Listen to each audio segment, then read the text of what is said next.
আমি একজন অজ্ঞেয়বাদী। স্যার, আপনি এর আগে অনেকবার বলেছেন যে কোরআন নিখুঁতভাবে নির্ভুল, অন্যান্য ধর্মগ্রন্থের মতো নয়। কিন্তু এত নিখুঁতভাবে সংরক্ষিত হওয়ার পরেও মুসলমানরা এর ব্যাখ্যা নিয়ে নিজেদের মধ্যে ভিন্নমত পোষণ করে, ঠিক যেমন ইহুদি, খ্রিস্টান, হিন্দু এবং অন্যরা তাদের নিজ নিজ ধর্মগ্রন্থ নিয়ে করে থাকে। তাহলে শেষ পর্যন্ত কে ঠিক করবে কোন ব্যাখ্যাটি সঠিক? কোরআন হল আল্লাহ সুবহানাহু ওয়া তাআলার বাণী। অনুবাদ করার সময় শব্দের ব্যবহারে ভিন্নতা আসতে পারে। অনুবাদকেরা ভিন্ন ভিন্ন শব্দ ব্যবহার করতে পারেন, কিন্তু মূল আরবি সম্পূর্ণরূপে ঈশ্বরের বাণী। সেখানে কেবল একটি শব্দ, দুটি শব্দ নেই, কিন্তু অনুবাদ ভিন্ন হতে পারে। বোঝার ক্ষেত্রে সমস্যা বা পার্থক্য থাকতে পারে, কিন্তু আরবি ভাষায় একই।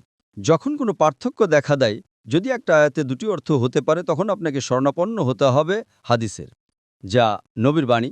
হাদিস হলো কোরআনের তাফসির। তাই যখন আমরা সহিহ হাদিস পড়ি, তখন সহিহ হাদিস আমাদের আরও তথ্য দেয়। যদি একটা আয়াতের দুটি অর্থ হতে পারে, তখন আমরা হাদিসে যাই এবং যাচাই করি। হাদিসে আমরা তাফসির পাই। কোরআনের তাফসির বা ব্যাখ্যা হলো হাদিস। এতে আরও বিস্তারিত বিবরণ রয়েছে। সুতরাং আপনি যদি হাদিস ভালোভাবে জানেন, তাহলে একটি আয়াতের দুটি অর্থ থাকলেও হাদিস আপনাকে বলে দিলে কোন অর্থটা